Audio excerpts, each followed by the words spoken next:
from MTN and MontanaSports.com. This is Sunday Night Sports.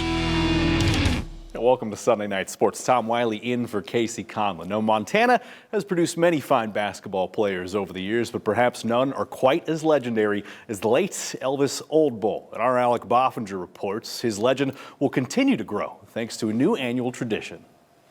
Elvis Old Bull was a true Montana basketball legend. Back in January, Lodgegrass dedicated a day to its most famous son, honoring he and his family in a pregame ceremony.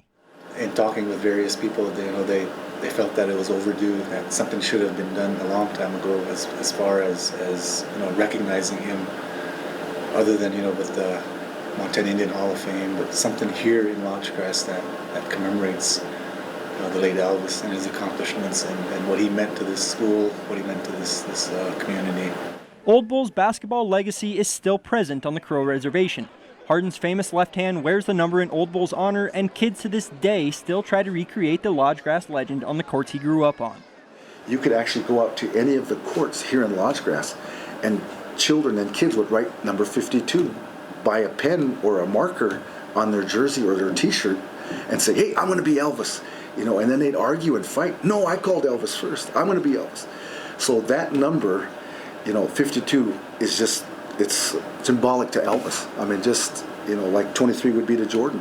He's still there. We have kids that still talk about the moves, the plays, try to emulate his shot, how he shot.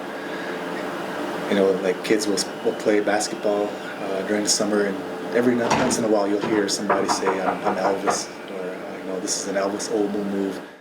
When asked to reflect on Old Bull's playing days and what performance stood out the most, his former head coach Gordon Reelbird Sr. and Pretty on top recalled the exact same game against rival Harden. I believe Harden was up by 10 with about a minute and 12 seconds left. All the Lodgegrass people were walking out. They thought our goose was cooked. Anyway, we went into the game.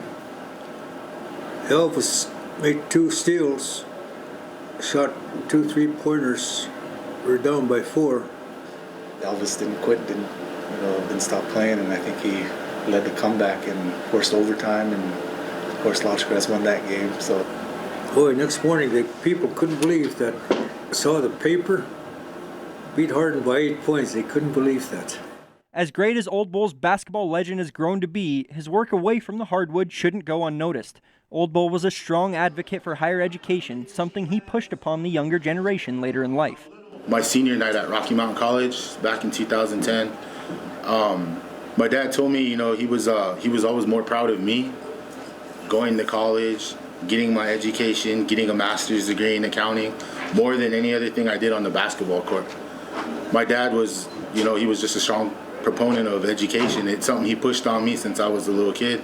My oldest son, Hank, who's now a freshman at Rocky, he must have been maybe 5th or 6th grade at that time.